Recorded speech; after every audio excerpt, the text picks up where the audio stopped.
Ouais, non, je suis simplement en train de vérifier l'état de propreté des fonds de fosse. C'est vraiment impressionnant une tour aussi haute. Mais c'est pas un peu dangereux d'habiter aussi haut, s'il y avait un incendie? Non, ici, tout est prévu. Attendez, je remonte et je vous explique.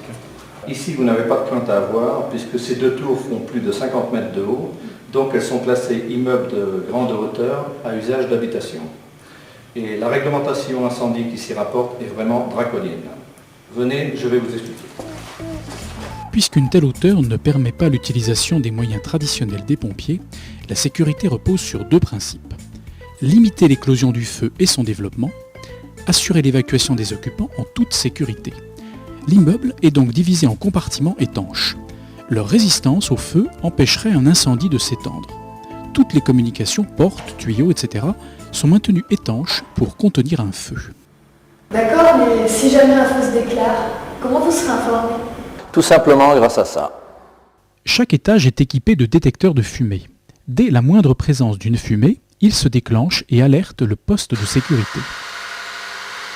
Deux gardiens qualifiés pour la lutte contre l'incendie y sont présents en permanence. Ils ont en charge la prévention, la détection et l'intervention en cas de sinistre. L'alerte peut aussi être donnée par un témoin en cassant une vitre. Vous m'entendez? Il y a de la fumée au fond du couloir. Ok, bien noté, il y a un responsable qui va aller sous les lieux. Oui, mais alors s'il y a le feu, que devons-nous faire? En cas d'alerte, tout le dispositif se met en place. Dans ce cas, à l'étage concerné, l'alarme retentit, les portes coupe-feu se ferment devant les ascenseurs et le désenfumage entre en action. La première règle est de rester chez soi et d'attendre les consignes qui vous seront adressées par les haut-parleurs qui se trouvent au-dessus de votre porte. Ici le poste de sécurité. Il est demandé aux occupants de ne pas quitter leur appartement, ni d'ouvrir leurs portes en attendant les consignes du service de sécurité. Si les pompiers vous demandent d'évacuer, il ne faut pas utiliser les ascenseurs mais les escaliers, isolés du reste de la tour.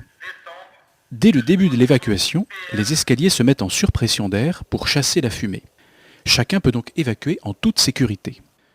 Dans certains cas, l'évacuation pourra se faire par les balcons pour rejoindre l'escalier le plus proche. C'est pourquoi il faut toujours les laisser dégager. Et comment les pompiers interviennent-ils en cas d'incendie? Avec ça? Avec ça, non, c'est uniquement prévu pour le départ de feu. Les pompiers, eux, c'est la lance à incendie.